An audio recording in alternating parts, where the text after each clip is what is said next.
Yeah, evolve to something better, something new. LNN, nigga Omega in the house, you know. Gotta learn from your losses, become a boss. Hey everybody, how you guys doing? It's the R30 show. Let's get it, turn up.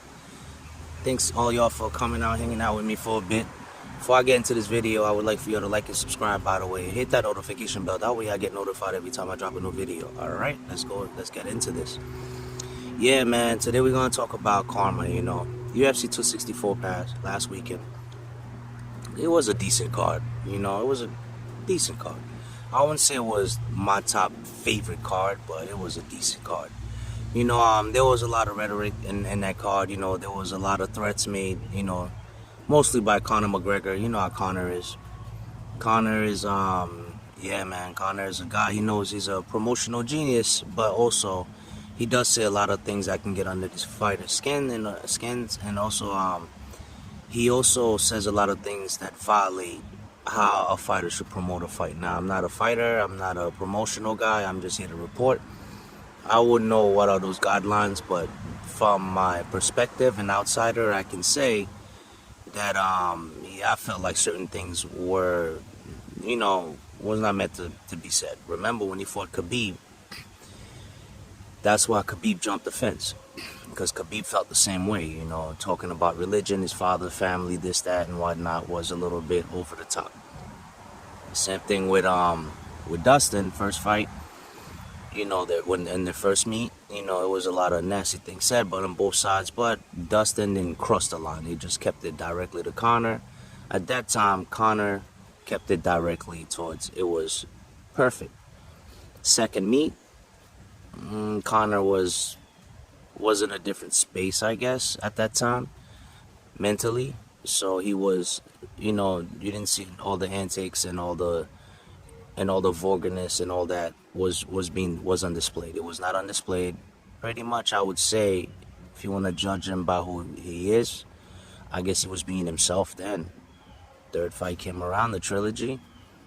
Conor went back to the rhetoric, you know, with the profanity, disregarding this man's, belittling him, disregarding what he has done in the octagon, all the octagon hours, all the accomplishments, you know, which I know there was some bad blood going into it, because let's not forget of the whole donation. Conor's supposed to donate 500,000, and that didn't take place. $500,000, you know, that didn't take place. So I guess bad blood kind of derived from there. Conor didn't keep his word. Dustin kind of called him out on social media, this, that, and the third. But, you know, let's fast forward now. They get into the octagon. You know, Conor, prior to, let me rewind a little bit, guys. Conor had told Dustin that he was going to make sure that he leaves the octagon in a stretcher. And Lord and behold, who got left out in the stretcher was Conor. Now, I don't wish nothing bad on no fighter, because, you know, they have a family, they're just promoting, ain't no telling how the organization is putting a lot of pressure on them for them to do certain things. I just don't, you know, but also, I do hold these fighters accountable, and I hold them accountable by karma's gonna hold you accountable as well. That's just nature of life, man. You put out certain energy, it's gonna reciprocate back on you, it's gonna reflect back on you. So anyway, you know, so now, you know, Conor lost, and even after the loss with the injury, you know, doctor stoppage, the fight had to be stopped. He was still saying a lot of disgusting things towards Dustin's wife. Now, I don't agree with it. I feel like you should keep the family out of it. You know, that's not their business. You know, they're not in the octagon. They're not throwing blows with you, you know. I mean, keep that. I mean, and Dustin was an honorable guy, man. He was a stand-up guy. He didn't say anything negative about Conor even yet, you know. Although Conor tried to cheat and all that, seemed like the fight was going Dustin's way anyway. I don't think going into the second round we would have seen much of a difference. We could have, you know. We don't know. I'm not a fortune teller. I'm not a psychic. Can't predict the future. But from my perspective, and I'm entitled to that, I didn't see it going any difference. Like Khabib said, 100 out of 100, I see Dustin beating Conor. It's just Dustin's just at a different he's on a different level. Unless Conor start fine-tuning certain things now on top of the injury he just had, I don't see it being much different. That might, if anything, that might really hinder his success for him to climb. But then again, we've seen Conor do some amazing things, so you can't fully count him out. But I don't see him catching up to Dustin. Just my opinion. Either way, it's the R30 show. Just want to shine some light on that. Comment down below. Let me know what y'all think. You know, I'm always willing to hear some insights. It's the R30 show. Like and subscribe. Hit the notification bell. Out. Yeah, evolve. Something better, something new. LNN, nigga Omega in the house, you know. Gotta learn from your losses, become a boss.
Yeah, evolve, evolve.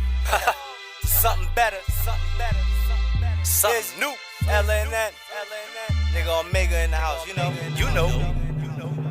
Gotta learn from your losses. Become a boss.